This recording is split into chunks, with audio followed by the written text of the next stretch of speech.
கோவையில் பல முக்கிய திட்டங்கள் செயல்படுத்தப்படுகின்றன. கமிஷனர் குரு பிரபாகரன் தகவல்.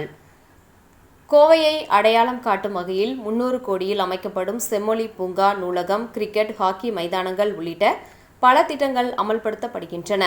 தமிழக முதல்வர் ஸ்டாலின், நகராட்சி நிர்வாகம், குடிநீர் வழங்கல் துறைகளுக்கு நன்றி தெரிவித்துக் கொள்கிறேன் என கோவை மாநகராட்சி ஆணையர் சிவகுரு பிரபாகரன் தெரிவித்தார். இந்திய ரியல் எஸ்டேட் மேம்பாட்டு சங்கங்களின் கூட்டமைப்பு கோவை கிளையின் புதிய நிர்வாகிகள் பொறுப்பேற்கும் நிகழ்ச்சி கோவை ரேஸ்கோர்ஸில் உள்ள தாஜ் விவாந்தா ஹோட்டலில் சனிக்கிழமை 19/4/2025 அன்று நடந்தது. கிரடாய் கோவை கிளையின் புதிய நிர்வாகிகள் பதவியேற்பு விழாவில் கோவை மாநகராட்சி ஆணையர் சிவகுரு பிரபாகரன் பங்கேற்று பேசினார். அப்போது அவர், சென்னைக்கு நிகராக கோவையில் அடிப்படை கட்டமைப்பு வசதிகள் ஏற்படுத்தப்பட்டு வருகின்றன. அடுத்த 5 ஆண்டுகளில் தமிழ்நாட்டில் முதன்மையான நகரமாக கோவை நகரம் மாறும். தினமும் 300 மில்லியன் லிட்டர் குடிநீர் வழங்கி வரும் பில்லூர் குடிநீர் திட்டத்தில் 400 மில்லியன் லிட்டராக உயர்த்த முடியும். கோவை நகரில் 200 கோடி ரூபாய் செலவில் ரோடுகள் அமைக்கப்பட்டு வருகின்றன. பாதாள சாக்கடை திட்டமும் அமல்படுத்தப்பட்டு வருகின்றது. இவை கோவை நகரின் தரத்தை மேலும் உயர்த்தும் என்றார். மேலும் அவர் பேசுகையில், அவினாசி ரோடு மேம்பால திட்டம் விரைவில் முடிவு பெறும். மெட்ரோ ரயில் திட்டம் தொடங்கும். கோவையில் பல்வேறு மேம்பாட்டு பணிகளுக்காக அரசு கோடிக்கணக்கில் முதலீடுகளை செய்து வருகிறது. திருநெல்வேலியில் நான் பணியாற்றிய போது கிரடாயுடன் தொடர்பு ஏற்பட்டது. இயற்கை இடர்பாடுகள் ஏற்பட்ட போதெல்லாம் இந்த அமைப்பு உதவி வருகின்றது. இதேபோன்று அமைப்பு கோவையில் செயல்பட்டு வருகின்றது.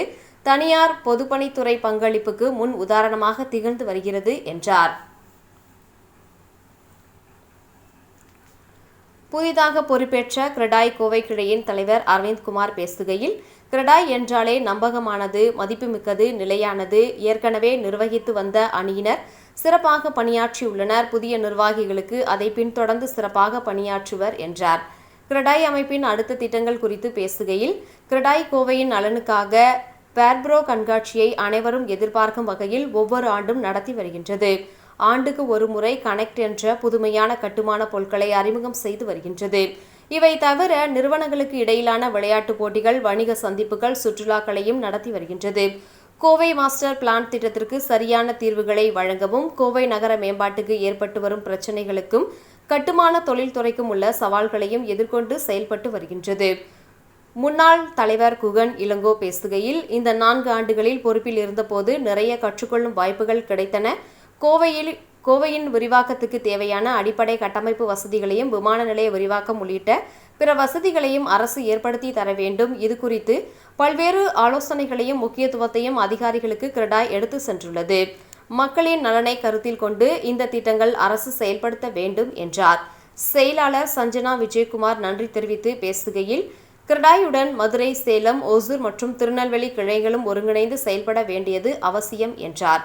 இந்திய ரியல் எஸ்டேட் மேம்பாட்டு சங்கங்களின் கூட்டமைப்பு கோவை கிளையின் புதிய நிர்வாகிகள் தேர்வு பொறுப்பேற்கும் நிகழ்ச்சி கோவை ரேஸ்கோர்ஸில் உள்ள தாஜ் விவாந்தா ஹோட்டலில் சனிக்கிழமை 19/4/2025 அன்று நடந்தது. அரிமா கன்ஸ்ட்ரக்ஷன்ஸ் பிரைவேட் லிமிடெட் நிறுவனத்தின் நிர்வாக இயக்குனர் SR அரவிந்த்குமார் தலைவராக பொறுப்பேற்றார். Sri Varsha real estate limited இணை நிர்வாக இயக்குனர் ராஜு ராமசாமி புதிய துணைத் தலைவராகவும், TNCT LLB நிறுவனத்தின் நிர்வாக பங்குதாரர் சனஜா விஜயகுமார் புதிய செயலாளராகவும் பொறுப்பேற்றனர்.